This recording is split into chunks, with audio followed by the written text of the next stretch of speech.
Negativity বিকই বেশি। সংবাদপত্রের প্রথম পৃষ্ঠায় কখনো কোনো সুন্দর খবর পড়েছেন? লেখে না ওরা, কারণ আমরা পড়ব না। আমাদের মুখরোচক খবর চাই, যেটা নিয়ে পাড়ার মোড়ে চায়ের কাপে তুফান তুলতে পারবে।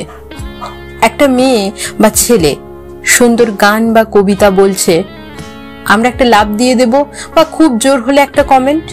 অথচ বিকৃত মুখ করে, বিকৃত কাজকর্ম করে একটা ভিডিও আমরা পাই।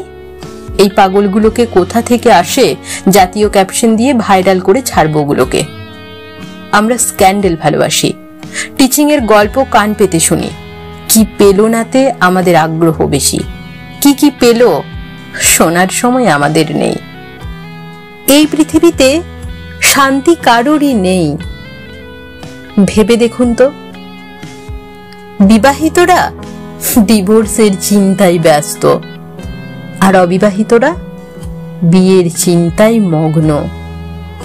বাচ্চাদের তাড়াতাড়ি বড় হওয়ার চিন্তা, আর বড়দের শৈশবে ফিরে যাওয়ার আকুতি।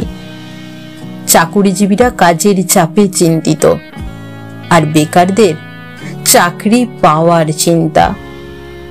গরিবদের বড়লোক হওয়ার চিন্তা, আর বড়লোকেরা শান্তির খোঁজে ক্লান্ত। জনপ্রিয় ব্যক্তিরা লুকানোর ঠিকানা খোঁজে, আর সাধারণেরা জনপ্রিয় হওয়ার জন্য বিভোর। তাই জীবনে বেশি কিছু খুঁজতে যাবেন না।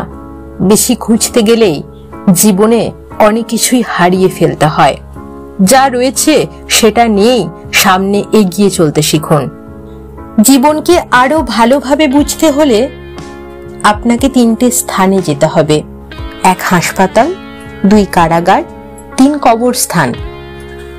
হাসপাতালে গেলে আপনি বুঝতে পারবেন যে সুস্থতার মতো সুন্দর জিনিস আর এই পৃথিবীতে নেই।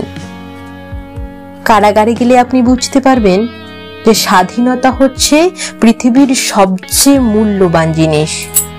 কবরস্থানে গেলে আপনি বুঝতে পারবেন জীবনের কোনো মূল্য নেই।